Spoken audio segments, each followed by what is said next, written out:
Kovai Swadeshi expo and food carnival 2026 Kongu மண்டலமே அதிர காத்திருக்கும் பெரு நிகழ்வு. பங்கேற்பாளர்கள் நிதியமைச்சர் மாண்புமிகு திருமதி நிர்மலா சீதாராமன், மத்திய வர்த்தக மற்றும் தொழில்துறை அமைச்சர் மாண்புமிகு திரு பியூஷ் கோயல், தமிழ்நாட்டின் சிறு குறு மற்றும் நடுத்தர தொழில்துறை அமைச்சர் மாண்புமிகு திரு மதன் ராஜா. நாள் ஆகஸ்ட் 8, 9, 10. இடம் கோவை ரத்தினம் கிரான்ஸ் ஹால், பொள்ளாச்சி சாலை, கோயம்புத்தூர். அனுமதி இலவசம்.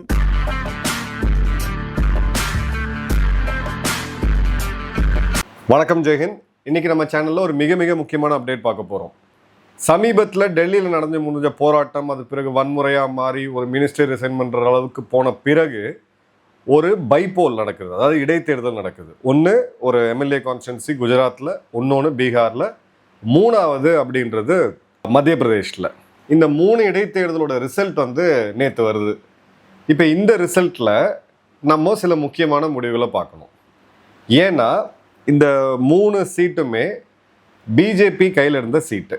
இதில் ஒன்று அவங்க ஜன் சுரக்ஷான்னு சொல்லக்கூடிய பிரசாந்த் கிஷோர் ஆரம்பித்த அவர் பார்ட்டி, அவரே இடைத்தேர்தலில் போட்டியிட்டார். கிட்டத்தட்ட 19,000 வாக்குகள் வித்தியாசத்தில் அவர் ஜெயிக்கிறாரு. இன்னொரு இடம் பார்த்தீங்கன்னா மத்திய பிரதேஷில் காங்கிரஸ் அதை ஜெயிக்குது. குஜராத்தில் அந்த சீட்டை ட்ரெடிஷ்னலான ஒரு சீட், வதலூரால் இருக்கக்கூடிய ஒரு சீட்டை அதை ரீட்டைன் பண்ணுறாங்க. ஆனால் போன முறைக்கு அந்த ஓட் டிஃப்ரென்ஸ் பார்த்தீங்க, ஓட்டு எடுத்தது பார்த்தீங்க அப்படின்னா ஓட் டிஃப்ரென்ஸ் ரொம்ப ரொம்ப கம்மியாக இருக்குது இந்த முறை. ஸோ இது 3மே என்ன செய்தி சொல்லுது அப்படின்றதுக்கான ஒரு முக்கியமான டீட்டெயில் நம்ம பார்க்கணும். ஏன்னா இந்த பிரச்சனைக்கு பிறகு இதோடைய தாக்கம் மக்கள் மீது எந்த அளவுக்கு இருக்குது, அரசுக்கு எதிராக மனநிலையில் இருக்காங்களா அப்படின்றதெல்லாமே அது ஓட்டிங்கில் தான் தெரியும். ஸோ இந்த தேர்தல் அப்படின்றது இந்த போராட்டத்துக்கு இடையே தான் நடந்துச்சு. ஸோ இந்த போராட்டத்தோடைய நேரடி பிரதிபலிப்பு ஓரளவுக்கு இதில் கண்டிப்பாக இருக்கும் அப்படின்றத நம்ம உறுதியாக சொல்லலாம். இப்போது இந்த பைபோல் ரிசல்ட்டு எப்படி பிஹேவ் ஆகுது? என்ன ஜென்ரலாக தமிழ்நாடு பார்த்தீங்கன்னா யார் ஆளுங்கட்சியாக இருக்காங்களோ 100% அவங்க தான் ஜெயிப்பாங்க. ஏன்னா அரசு இயந்திரம் இருக்கும், அந்த மசில் பவர் இருக்கும். ஸோ கண்டிப்பாக அந்த எலெக்ஷனை வின் பண்ணுவாங்க. பட் வடக்கில் இருக்கக்கூடிய மாநிலங்களில் பேட்டர்ன் நம்ம ஃபஸ்ட் அனலைஸ் பண்ணோம்னா, ஃபஸ்ட் எடுத்துக்க உத்தரப்பிரதேஷ் 62 சீட்டு 2019 எடுக்கிறாங்க. அப்படியே பாதிக்கு பாதி கொலாப்ஸ் ஆகி 33 சீட்டு 2024. அந்த ஃபுல் மெஜாரிட்டி கிடைக்காம போனதுக்கு யூபியில் நடந்த செட்பேக் அப்படின்றது ரொம்ப ரொம்ப முக்கியம். இதில் ஃபைசாபாத் தொகுதி, இங்கே தான் ராம் டெம்பிள் இருக்குது. இதுலேயே பார்த்தீங்கன்னா 54,000 ஓட்டுகள் வித்தியாசத்தில் தோக்குறாங்க. அதன் பிறகு பார்த்தீங்கன்னா கர்நாடகாவில் நடக்கிற தேர்தலில் தெற்கு இருக்கக்கூடிய மாநிலங்கள் எல்லாமே பார்த்தீங்கன்னா ட்ரெடிஷ்னலாக அந்த ஆளுங்கட்சி தான் ஜெயிப்பாங்க. அந்த 3 பைபோல்லையுமே இவங்க காங்கிரஸ் ஜெயிக்கிறாங்க அப்படின்றத பார்க்குறோம். அதே மாதிரி இப்போ வெஸ்ட் பெங்கால் எடுத்தீங்க அப்படின்னா இந்த ஃபைனல் தேர்தலுக்கு முன்னாடி நடந்த இடைத்தேர்தலில் 6 அசம்பிளி சீட்டில் 6லையுமே இவங்க ஜெயிக்கிறாங்க, டிஎம்சி ஜெயிக்கிறாங்க. இதில் 5 சீட்டு அவங்க ஏற்கனவே ஜெயிச்ச தொகுதி, ஒன்று பார்த்தீங்கன்னா சித்தாய் தொகுதியை பிஜேபிகிட்டேருந்து எடுக்கிறாங்க. இப்போ இந்த மாதிரியான பைபோல் அப்படின்றது ஒரு பொலிட்டிக்கல் இண்டிகேட்டரா அப்படின்னு கேட்டிங்கன்னா 100% இதை ஃபுல்லாக எடுக்க முடியாது. பட் நிச்சயமாக ஒரு இவ்வளோ பெரிய ஒரு இஷ்யூ ஆன பிறகு, நாடு முழுக்க ஆன பிறகு ஜென்ரலாக இதோடைய ட்ரெண்ட் என்ன அப்படின்னு ஒரு பல்ஸ் மாதிரி நம்ம பார்க்கலாம். இப்போ நம்ம செக்மெண்ட் வைஸாக பார்ப்போம். பீகாரில் கிட்டத்தட்ட 1995 இந்த தொகுதியில் தொடர்ந்து பிஜேபி ஜெயிச்சுக்கிட்டே வருது. ஒரு பிஜேபியோட ஸ்ட்ராங் ஹோல்டு அப்படின்னு வைக்கலாம். இப்போ இந்த தொகுதியோட எம்எல்ஏவாக இருந்தவர் யாருன்னு பார்த்தீங்கன்னா பிஜேபியோட இப்போ தலைவர் இருக்கக்கூடிய நிதின் நபீன் அவர்கள். நிதின் நபீன் தேசிய பொறுப்புக்கு போன பிறகு இங்கே அவர் எம்எல்ஏ பதவியை ரிசைன் பண்ணுறாரு. ரிசைன் பண்ணதுக்கான இடைத்தேர்தல் அப்படின்றது வருது. அவருடைய இடத்துல ஒரு இளைஞர், சின்ஹா அப்படின்னு சொல்லக்கூடிய ஒரு இளைஞர் போட்டி போடுறாரு. எதிர்த்து யார் போட்டி போடுறாங்க அப்படின்னு பார்த்தீங்கன்னா ஜன் சுரக்ஷாவுடைய பிரசிடெண்டாக இருக்கக்கூடிய பிரசாந்த் கிஷோர் 2.5 வருஷம் முன்னாடி ஆரம்பித்த ஒரு பொலிட்டிக்கல் பார்ட்டி. பட் பீகார் முழுக்க ஒரு நோன் ஸ்பேஸ். ஏன்னா அந்த பாத யாத்திரையை ஒரு 1.5 வருஷம் பண்ணார், எல்லா கிராமங்களுக்கும் போனார். ஸோ பிகே அவர்களுடைய அந்த ப்ரெசன்ஸ் அப்படின்றது இருக்குது, அவருக்கு உண்டான அந்த பேக்கப் அப்படின்றது இருக்குது. போன தேர்தலில் ஒரு 6 மாதம் முன்னாடி நடந்த தேர்தலில் அவர் கட்சியில் எல்லாரும் கண்டெஸ்ட் பண்ணாங்க, அவரு கண்டெஸ்ட் பண்ணல. அது ஒரு பெரிய டிஃபீட்டாக பார்க்கப்பட்டுச்சு. எண்ட் ஆஃப் த டே அவங்க 8-9% தான் எடுத்தாங்க. எந்த தொகுதியிலையுமே அவங்க பெரிய அளவுக்கு வின் பண்ண முடியல. ஆனால் இப்போது அந்த பார்ட்டியோட லீடரே நேரில் நிற்கும் பொழுது ஒரு எஜுகேட்டட் ஃபேஸு மற்றும் ஒரு அப்பர் கேஸ்டில் இருக்கக்கூடிய ஸ்பேஸ். ஏன்னா பீகாரை பொறுத்த வரைக்கும் கேஸ்ட் பாலிடிக்ஸும் இருக்கும். இன்னொரு சைடு எடுத்திங்கன்னா அவங்களுடைய ட்ரெடிஷ்னல் ஃபேமிலி பார்ட்டியான ராஷ்ட்ரிய ஜனதா தள், லாலு பிரசாத் அவருடைய மகன் தலைமையில் அவங்க முன்னேறு. இப்போ இந்த இடத்துல 3 விஷயம் நம்ம கவனிக்கணும். இதுக்கு முன்னாடி பொது தேர்தலில் இருந்த அந்த வாக்கு சதவீதம் அப்படின்றது இப்போ இல்லை. ஒரு 1/3 ஓட்டர்ஸ் போலிங்கே வரல. அந்த 1/3 ஓட்டர்ஸ் யாருது அப்படின்னு பார்த்தீங்கன்னா நிச்சயமாக பிஜேபி தான். ஏன்னா அந்த வின்னிங் டிஃப்ரென்ஸ் பார்த்தீங்கன்னா இதுவாக இருக்குது. ரெண்டாவது ஆர்ஜேடியோடைய கேண்டிடேட் அவங்களுமே பார்த்தீங்கன்னா ஒரு அதிகமான வாக்கு வாங்கக்கூடிய ஒரு ட்ரெடிஷ்னல் ஒரு பவர்ஃபுல் கேண்டிடேட் தான். அவங்களுமே இங்கே ஸ்லிப்பாக வராங்க. ஸோ இது ரெண்டும் சேர்ந்து ஒரு 19,000 வாக்குக்கும் அதிகமாக பிகே அவர்களை வின் பண்ண வைக்கிது. ஒரு போல் ஸ்ட்ராட்டஜிஸ்ட் பிஜேபியோட 2014 ஒர்க் பண்ணியிருக்காரு. அதன் பிறகு திரிணாமுல் காங்கிரஸ், அதன் பிறகு 2021 டிஎம்கேன்னு சொல்லிட்டு அவரோட பொலிட்டிக்கல் ஸ்பெக்ட்ரம்ல ஒரு மாஸ்டர் ஸ்ட்ராட்டஜிஸ்டா இந்தியாவோட ஒரு பார்க்கப்படக்கூடிய ஒரு நபர். அவரோட வார்த்தையில நம்ம ஒத்து கவனிக்கும் பொழுது ஒரு சில விஷயம் அவர் பேசுறாரு. இது பீகார்ல இருக்கக்கூடிய என்டிஏ கூட்டணிக்கு எதிராக மக்கள் கொடுத்த வாக்கு அப்படின்றது தான் ஃபர்ஸ்ட். பீகார் மக்கள் பிஜேபிக்கு தொடர்ந்து வாக்களிச்சுட்டு இருக்காங்க. ஸோ நீங்கள் குஜராத்தில் எவ்வளோ கான்சென்ட்ரேட் பண்ணீங்களோ இந்த மாதிரி இங்கேயும் கான்சென்ட்ரேட் பண்ணுங்க. எங்கள் மாநிலத்திலிருந்து 1 கோடி மக்கள் வேலை தேடி வெளியில் போகக்கூடிய ஒரு சூழ்நிலை இருக்கு. நல்ல ஒரு நேதத்துவம், அதாவது நல்ல ஒரு பாலிடிக்ஸ் கொடுங்க, நல்ல சிஎம் கேண்டிடேட்டாக போடுங்க அப்படின்னு சொல்லிட்டு அவர் சிஎம் குறி வச்சு ஒரு பதில் சொல்றாரு.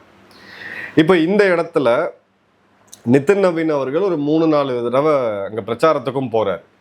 ஸோ இப்போ எல்லாருமே பிஜேபி சைடில் சொல்லக்கூடியது இந்த மாதிரியான இடைத்தேர்தலில் பிஜேபி எப்பயுமே லூஸ் பண்ணும். இந்த மாதிரி குறிப்பாக பீகார் போன்ற இடத்துல ஒரு ஃப்ரஸ்ட்ரேஷன் வெண்டிங்காக இருக்கும். எப்பயுமே எதிர்கட்சிக்கு எதிராக தான் போடுவோம், ஆளுங்கட்சிக்கு எதிராக தான் போடுவாங்க அப்படின்னு இருந்தாலும் இங்கே ஒரு லெசன் கண்டிப்பாக பிஜேபிக்கு இருக்குது. இதை விட பெரிய லெசன் யாருக்குன்னா இதை கொண்டாடிட்டு இருக்கக்கூடிய காங்கிரஸ்க்கு. ஏன்னா காங்கிரஸோடைய மிக முக்கியமான அலையன்ஸ் பார்ட்னர் ஒரு ட்ரெடிஷ்னல் ஃபேமிலி பார்ட்டி. லாலு பிரசாதுக்கு அப்புறம் அவருடைய மகன் தேஜஸ்வி யாதவ், அதன் பிறகு பார்த்தீங்கன்னா அடுத்தது அவருடைய மகன் வரக்கூடிய ஒரு குடும்ப கட்சி.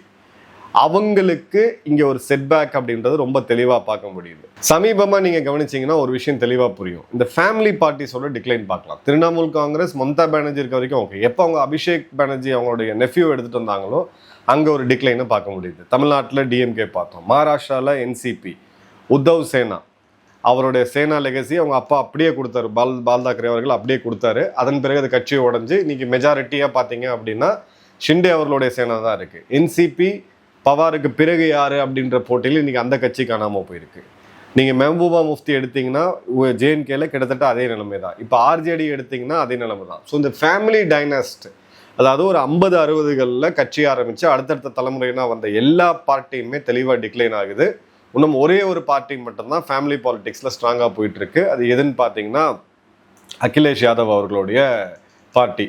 இப்போ அவங்க சமாஜ்வாதி பார்ட்டி யூபியில் 27 எப்படி பெர்ஃபார்ம் பண்ணுறாங்கன்ற பொறுத்து நம்ம பார்க்கலாம். ரெண்டாவது ஒரு ஸ்டார்ட் அப் பார்ட்டி. தமிழ்நாட்டில் டிவிக்கே கிளாசிக்கல் எக்ஸாம்பிள். கட்சி ஆரம்பித்து 2.5 வருஷத்தில் ஆட்சியை பிடிச்சிருக்காங்க. இவருடைய பிகேவோடைய பார்ட்டி பீகாரில் எடுத்தீங்க அப்படின்னு பார்த்தீங்கன்னா அவருமே கட்சி ஆரம்பித்து 2.5 வருஷம் தான் ஆகுது. ஃபர்ஸ்ட் எம்எல்ஏ தேர்தலில் அவர் ஜெயிச்சிட்டார். இப்போ அடுத்தது அவர் வர்சஸ் பிஜேபின்னு வரதுக்கான வாய்ப்புகள் நிச்சயமாக இருக்குது. ஸோ புது பார்ட்டிஸ், புது ஸ்டார்ட் அப் பார்ட்டிஸ் இன்னும் இந்தியாவில் நிறையா வரும். இந்த லெகசி பொலிட்டிஷியன்ஸ்னு சொல்லக்கூடிய, இப்போ நீங்கள் அப்படியே ஸ்டேட் வைஸாக நான் சொல்லிட்டே வரேன் பாருங்கள். ஆந்திராவில் இப்போது சந்திரபாபு நாயுடுக்கு பிறகு அவருக்கு பிறகு நாரா லோகேஷ் அவருடைய மகன் இது எப்படி எடுத்துகிட்டு போவாங்கன்ற பொலிட்டிக்கல் ஃபியூச்சர் கேள்விக்குறியாக இருக்குது. ஆனால் பவன் கல்யாண் அப்படின்ற ஒரு சினிமா துறையில் வந்தவர் இப்போ டெப்டி சிஎம்மாக இருக்கார். அங்கே ஒரு டஃப்பான காம்படிஷன் இருக்குது. தமிழ்நாடு நம்ம டிஎம்கே ஏற்கனவே பார்த்தோம். அடுத்தது நீங்கள் கர்நாடகா போனீங்கன்னா 2 தேசிய கட்சிகள் நேருக்கு நேர் மோதுறது, அங்கே பெரிய அளவுக்கு ஒரு பிரச்சனை இல்லை. அதே மாதிரி நீங்கள் அப்படியே வடக்கு பக்கம் போனீங்க அப்படின்னா உத்தரப்பிரதேஷில் நம்ம பார்த்தோம், இப்போ பீகாரில் நம்ம பார்க்குறோம், வெஸ்ட் பெங்காலில் நம்ம பார்க்குறோம், அஸ்ஸாமில் கோகோய் அவர்களுடைய அந்த ஃபாதர் சன் டோ இன்னைக்கு 3வது எலெக்ஷன் அவங்க தோற்றுருக்காங்க. இனி அங்கே எப்படி ரிவைவ் ஆகும் அப்படின்றது தெரியாது. ஸோ ஓவராலாக இந்த புது கட்சி இனி ஒரு 10-20 வருஷம் ஆகும் அப்படின்றதெல்லாம் இந்த சினாரியோ, பொலிட்டிக்கல் சினாரியோ மாறி இருக்கு. புது கட்சி சரியான ஸ்ட்ராட்டஜி, சரியான ஸ்பேஸில் வந்தாங்கன்னா நிச்சயமாக அவங்களுக்கு இந்த வாய்ப்பு அப்படின்றது நிச்சயமாக இருக்குது. ரெண்டாவது மத்திய பிரதேஷில் என்னுடைய நண்பர்கிட்ட பேசும்போது அவர் என்ன சொன்னார்னா, இப்போ பிஜேபியில் போட்ட கேண்டிடேட்டுக்கு எதிராக இன்னொரு போட்டி கேண்டிடேட் அங்கே இருந்திருக்காரு, ஒரு ட்ரெடிஷ்னல் பொலிட்டிஷியன். அவர் பேர் வரலன்ற போதே அங்கே கட்சி ஆஃபீஸில் பெரிய சரகலையெல்லாம் நடந்திருக்கு. ரெண்டாவது அந்த சீட்டுமே ஓரளவுக்கு காங்கிரஸ் ஸ்ட்ராங்காக தான் இருக்காங்க, ரொம்ப அவ்வளோ வீக்காக கிடையாது. ஸோ ஒரு உள்கட்சி அப்படின்னு சொன்னால் கூட அங்கேயுமே ஒரு லெசன் இருக்குது. ஏன்னா இந்த இடத்துல ஒரு ஸ்ட்ராங் லீடராக, மாஸ் லீடராக இருந்த சிவராஜ் சிங் சௌஹான் அவர்கள் இருந்திருந்தா இந்த தோல்வி ஏற்பட்டிருக்குமா அப்படின்ற கொஸ்டின் இருக்குது. அடுத்தது குஜராத் ட்ரெடிஷ்னலாக மோடி அவர்களுடைய பேஸ்டின், பிஜேபியோட பேஸ்டின்னே சொல்லலாம். அந்த தொகுதியில் அவங்க கம்ஃபர்டபுளாக வின் பண்ணியிருக்காங்க 30,000 வாக்குகளுக்கு அதிகமாக. பட் போன முறை எடுத்த வாக்கை விட இந்த முறை எடுத்த வாக்கு அப்படின்றது கம்மி. இப்போது இதில் ஃபர்தராக டேட்டா வரும்போது நம்ம பார்க்கலாம் மாணவர்கள் எப்படி ஓட்டு போட்டாங்க, வயதானவர்கள் எப்படி போட்டாங்கன்ட்டு. பட் பிஜேபிக்கு நிச்சயமாக இதில் ஒரு லெசன்ஸ் இருக்குது. அது என்னன்னா, உங்கள் ஓட்டர்ஸை நீங்கள் டேக் இட் ஃபார் கிராண்டட் எடுக்கவே முடியாது. நீங்கள் 2018 19 24 நீங்கள் பண்ண நல்ல காரியங்கள், நீங்கள் அச்சீவ் பண்ணதெல்லாம் அந்த பீரியடோட முடிஞ்சது. அடுத்த தேர்தலுக்கு அது செல்லாது. அடுத்த பெர்ஃபார்மன்ஸ் எங்கே ஓட்டர்ஸ் அம்பிஷியஸ் ஆகுறாங்க. சிம்பிளாக சொன்னோன்னா ரொம்ப ரொம்ப அம்பிஷியஸ் ஆகுறாங்க. உங்களுடைய பெஞ்ச் மார்க்கை நீங்கள் அதிகப்படுத்திக்கிட்டே இருக்கணும். புது டேலண்ட்டை நீங்கள் உள்ளே கொண்டு வரணும். இதெல்லாம் ரொம்ப தெளிவான ஒரு மெசேஜாக உள்ளே வருது. மூணாவது, இவங்களோட ரீஜனல் லீடர்ஸை இவங்க சென்ட்ரல் லெவலில் கூப்பிட்டுக்கிட்டு அங்கே டம்மி பண்ணணும். இது இந்திரா காந்தி அவர்கள் டைமில் ரொம்ப எஃபெக்டிவாக பண்ணிக்கிட்டு இருந்தாங்க. அதே லைனை இவங்க சென்ட்ரலைஸ் பண்ணக்கூடிய, கமாண்டை சென்ட்ரலைஸ் பண்ணக்கூடிய ஒரு இது. ஸோ அதில் நிஜமாக அவங்களுக்கு நிறையா இடங்களில் பேக் ஃபயர் ஆகுது அப்படின்றத அங்கே உள்ள இருக்கக்கூடிய நண்பர்களே என்கிட்ட நிறையா பேர் சொன்னாங்க. நாலாவது, இப்போ நடந்த ப்ரொட்டஸ்ட்டுக்கு பிறகு ஒரு கோர்ஸ் கரெக்ஷனுக்கான வாய்ப்பு கிடைக்குது. இடைத்தேர்தலை தோக்கிறதெல்லாம் ஒன்றும் பெரிய விஷயம் கிடையாது. தோல்வி ஜெட்டிலாம் போயிட்டு இருக்கோம். ஆனால் அவங்க என்ன லெசன்ஸை எடுக்கிறாங்க, அதை எப்படி இம்ப்ளிமெண்ட் பண்ண போகிறாங்க அப்படின்றது தெளிவாக பார்க்கணும். ஏன்னா இந்த இடத்துல நம்ம கவனிக்க வேண்டியது, 91க்கு பிறகு, ஆல்மோஸ்ட் 90களுக்கு பிறகு ஒரு ஃபுல் மெஜாரிட்டியோட ஸ்டேபிளான அரசாங்கத்தை கடந்த 12 வருஷமாக தான் நம்ம பார்க்குறோம். காங்கிரஸ் கடைசியாக ஃபுல் மெஜாரிட்டியோடு இருந்தது திரு ராஜீவ்காந்தி அவர்கள் தலைமையில். ஒரு ஃபுல் மெஜாரிட்டியோடு அரசாங்கம் இருக்கும் பொழுது நம்மளுடைய எக்ஸ்டர்னல் பாலிசி, நம்மளுடைய தேச பாதுகாப்பு, எதிரி நாடுகள் நம்மளை எப்படி பார்க்குறாங்க, அதே மாதிரி அமெரிக்கா போன்ற நாடுகள் நம்ம அரசியலில் எப்படி தலையிடுறாங்கன்றத ரொம்ப எஃபெக்டிவாக நம்ம தடுக்க முடியும். ஓரளவுக்கு நம்ம அரணா இருக்க முடியும். இந்த பொலிட்டிக்கல் சினாரியோ மாறும் பொழுது இதில் இன்னொரு மிக முக்கியமான ரீடிங் இந்த 3 தேர்தலையுமே பார்த்தீங்கன்னா, பிஜேபி லூஸ் பண்ணுறதை ஆக்சுவலாக எதிர்கட்சியாக இருக்கக்கூடிய காங்கிரஸ் கெயின் பண்ணணும். ஆனால் இங்கே அது நடக்கலை. பீகாரில் அதை ஃபுல்லாக வாங்கியிருக்கிறது யார் அப்படின்னு பார்த்தீங்கன்னா, பிரசாந்த் கிஷோர் அவர்கள் இப்போ 2.5 வருஷம் முன்னாடி பார்ட்டி ஆரம்பித்தார். ஏற்கனவே டெல்லியில் அவங்க இதே மாதிரி ஆட்சி இழந்தாங்க ஆம் ஆத்மி பார்ட்டிக்கிட்ட. பஞ்சாபில் ஆட்சி இழந்தாங்க ஆம் ஆத்மி பார்ட்டிக்கிட்ட. குஜராத்தில் ஆட்சி இழந்தாங்க. கிட்டத்தட்ட நெருங்கி வரும்போது பார்த்தீங்கன்னா ஆம் ஆத்மி தனியாக ஒரு 13-14% ஓட் ஆகும்போது அங்கேயுமே ஸ்லிப் ஆகுது.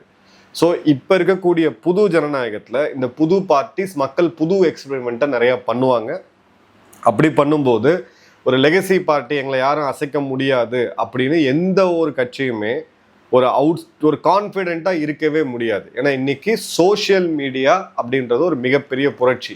இதை யார் எஃபெக்டிவாக யூஸ் பண்ணுறாங்க, அது நல்லதா தவறு அதெல்லாம் விட்டுருங்க, யார் இதை எஃபெக்டிவாக யூஸ் பண்ணுறாங்கன்றதை பார்க்கணும். ஃபிங்கர் டிப்ஸில் இன்னைக்கு இன்ஃபர்மேஷன் இருக்குது. அதில் தவறான இன்ஃபர்மேஷன் நிறையா இருக்குது, உண்மையான இன்ஃபர்மேஷன் கம்மியாக இருக்குது. இதுவுமே ஒரு ப்ராப்ளம். அதை நம்ம ஏற்கனவே நிறையா டிஸ்கஸ் பண்ணியிருக்கோம். பட் இந்த வாரில் இப்போ நடந்து முடிஞ்ச இடைத்தேர்தலில் நிச்சயமாக ஆளுங்கட்சிக்கு ஒரு கிளியர் சிக்னல் இருக்குது. Don't take your voters for granted. உங்களுக்கு பெர்மனெண்ட்டாக ஃபிக்ஸட் டெபாசிட்டில் ஓட் பேங்க் அப்படின்ற கான்செப்ட் இன்னைக்கு கொஞ்சம் கொஞ்சமாக மாறிக்கிட்டு வருது. செகண்டு, இந்த ப்ரொட்டஸ்ட் குறிப்பாக இந்த எக்ஸாம் பேப்பர் லீக் போன்ற விஷயங்களில் இது நேஷ்னல் இம்பார்ட்டன்ஸாக இனிமேல் நீங்கள் எடுத்தே ஆகணும். நீ எக்ஸாம் லீக் அப்படின்றது ஏதோ ஒன்று அப்படின்னு சொல்லி கடந்து போகக்கூடிய சூழ்நிலைன்றது கிடையாது. நேற்று தெலுங்கானாவில் ஒரு காங்கிரஸ் அமைச்சர் பேசும்போது அங்கே ஒரு போலீஸ் எக்ஸாமில் பேப்பர் லீக் ஆகுது. அவர் என்ன சொல்கிறாரு அப்படின்னு பார்த்தீங்கன்னா, அவர்கிட்ட போய் கேட்குறாங்க நீங்கள் ரிசைன் பண்ணுவீங்களா அப்படின்ற போது, முதல்ல 35 நாள் உண்ணாவிரதம் இருக்கட்டும், அப்புறம் ப்ரொட்டஸ்ட் பண்ணட்டும், அப்புறம் போலீஸில் லத்தியில் அடி வாங்கட்டும், அதுக்கப்புறம் நான் என்ன பண்ணுறேன் அப்படின்னு சொல்லிட்டேன். இந்த அரகன்ஸை மக்கள் எந்த கட்சியாக இருந்தாலும், லீடர்ஸ் அப்படின்றவங்க மக்கள் இருக்கக்கூடிய ஒரு மக்கள் பிரதிநிதியான தவிர இந்த பழைய மென்டாலிட்டி மாறுது. இது இன்ஃபேக்ட் ரொம்ப ரொம்ப ரொம்ப நல்லது. நாலாவது ஒரு விஷயம் என்ன அப்படின்னு பார்த்தீங்கன்னா, இந்த பெரிய கட்சிகள் எல்லாமே காங்கிரஸ் பிஜேபி எல்லாம் ஒருத்தர் அப்பாயின்ட் பண்ணுவாங்க. ஈவன் சின்ன கட்சிகளே அவங்க அப்பாயின்ட் பண்ணுவாங்க. ஆனால் நீங்கள் இந்தியாவுடைய எலெக்ஷன் கமிஷனுடைய டேட்டா மற்றும் ரூல்ஸ் எடுத்து பார்த்தீங்கன்னா, உள்கட்சி ஜனநாயகம் அப்படின்றது ஒன்று இருக்குது. அந்த கட்சி தலைவராக வர்றவங்க அந்த கட்சியோடைய செயற்குழு பொதுக்குழு உறுப்பினர்களாக கூப்பிட்டு ஒரு தேர்தல் வச்சு அதில் தான் வரணும். ஆனால் இது எல்லாருமே நாங்கள் தேர்தல் வச்சோம்னு சொல்லிட்டு மேலே இருக்கவங்க நாமினேட் பண்ணுவாங்க. அமெரிக்காவுடைய டெமோக்ரஸியில் நம்ம கண்டிப்பாக கற்றுக்கணும். ஏன்னா உள்ளே இருந்து போட்டி போட்டு அதில் மேலே வரக்கூடிய லீடர் தான் நாட்டை செக்யூராக காப்பாற்ற முடியும். இப்போ பிஜேபியாக இருக்கட்டும், காங்கிரஸாக இருக்கட்டும், டிஎம்கேவாக இருக்கட்டும், ஏடிஎம்கேவாக இருக்கட்டும், இந்த சிங்கிள் பர்சனாலிட்டிக்கு பிறகு அவங்களுடைய மகன் மருமகள்னு யாராவது ஒருத்தர் வருவாங்க.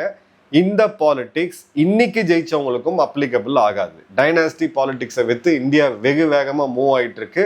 இதை ஜஸ்ட் ஒரு பை எலெக்ஷனை வச்சப்பெல்லாம் ஒன்றும் கிடையாது. நீங்கள் தவறாக எடை போட்டீங்க அப்படின்னா எழுதி வச்சுக்க, இன்னும் 10 வருஷம் கழிச்சு இந்த வீடியோடைய ரெலவன்ஸ் என்ன அப்படின்றது புரியும். ஸோ அந்த உள்கட்சியில் இருக்கக்கூடிய ஜனநாயகம், அதை எந்தெந்த கட்சியெலாம் ரொபஸ்டாக ஃபாலோ பண்ணுறாங்களோ அதில் நிறையா கியாஸ் வரும், நிறையா உள்ளுக்குள்ளே போட்டி வரும். பட் அதுலேருந்து மெரிட்டில் மேலே வரக்கூடிய தலைவர்கள் தான் அடுத்தடுத்த கட்டத்துக்கு நோக்கி போவாங்களே தவிர இந்த அப்பாயிண்டட் லீடர் கான்செப்டை வச்சுட்டு பாப்புலர் லீடர்த்துக்கு ஓரமாக போட்டுட்டு நீங்களா ஒருத்தர் கூட்டம் வந்து உட்கார வச்சிங்க அப்படின்னா அதுவுமே கிளியர் கட்டாக டிப் ஆகும். ஸோ தேர்தல் களம் அப்படின்றது ரேப்பிடாக சேஞ்ச் ஆகிட்டு இருக்கு. போன மேலே நடந்த தேர்தல் ரிசல்ட் இப்போ இங்கே அப்ளிகபிள் ஆகலை, உண்மை தான். இப்போ இருக்கக்கூடிய தேர்தல் ரிசல்ட் இன்னும் ஃபியூச்சரில் அப்ளிகபிள். சிலதெல்லாம் பேர்லாம் பார்த்தீங்கன்னா யூடியூப்ல உட்காந்து 1947 கதையிலிருந்து அப்படி தான் போயிட்டு இருப்பாங்க. கேஷ் ஃபேக்டர், கம்யூனிட்டி ஃபேக்டர் இதுன்ட்டு. அது மட்டுமே தேர்தலில் தீர்மானிக்கிறது கிடையாது. பீப்புளோட ஆஸ்பிரேஷன்ஸ், இப்போ இருக்கக்கூடிய ஜென்ரேஷனோட இம்பேஷன்ஸ், இது எல்லாத்தையும் ஃபேக்டர் பண்ணி தான் இனிமேல் வரக்கூடிய காலங்களில் தேர்தல்கள் முடிவு பண்ணப்படும். குறிப்பாக இந்த புது பார்ட்டியை எக்ஸ்பெரிமெண்ட் பண்ணணும் அப்படின்றது எல்லா இடத்துலையுமே இனி வரக்கூடிய காலங்களில் வரும். நிறையா புது கட்சிகள் வரணும், ரொம்ப ரொம்ப நல்லது. நிறைய பெண்கள் கட்சிகள் ஆரம்பித்து அதுவும் அவங்களுடைய இதை முன்னெடுக்கணும். ஏன்னா நம்மளுடைய பாப்புலேஷனில் சரிபாதி பெண்கள் இருக்காங்க. ஒரு புது கியாட்டிக்காக அதே சமயம் கண்ட்ரிக்கு ஒரு நல்ல ஒரு குரோத்தை கொடுக்கக்கூடிய இடத்துல போகிறோம். பட் இதில் ஒரே ஒரு கேவியாட் என்ன அப்படின்னு பார்த்தீங்கன்னா, மத்திய அரசோட ஸ்திரத்தன்மைன்றது ரொம்ப ரொம்ப ரொம்ப ரொம்ப முக்கியம். அது வந்து பிஜேபியாக இருந்தாலும் சரி, காங்கிரஸாக இருந்தாலும் சரி, என்னவாக இருந்தாலும் சரி. இந்த 30 கட்சிகள்லாம் சேர்ந்து கூட்டணி அமைச்சு 6 மாதத்துக்கு ஒரு தடவை பிரதமர்னு 90கள் காலகட்டங்களில் நம்ம திரும்ப போனோம் அப்படின்னா இந்த ஒரு முக்கியமான தருணத்தில் இந்தியாவுடைய வளர்ச்சியை மிகப்பெரிய லெவலில் பாதிச்சிடும். என்ன நடக்குதுன்றதை பார்ப்போம். நன்றி, வணக்கம், ஜெயஹிந்த்.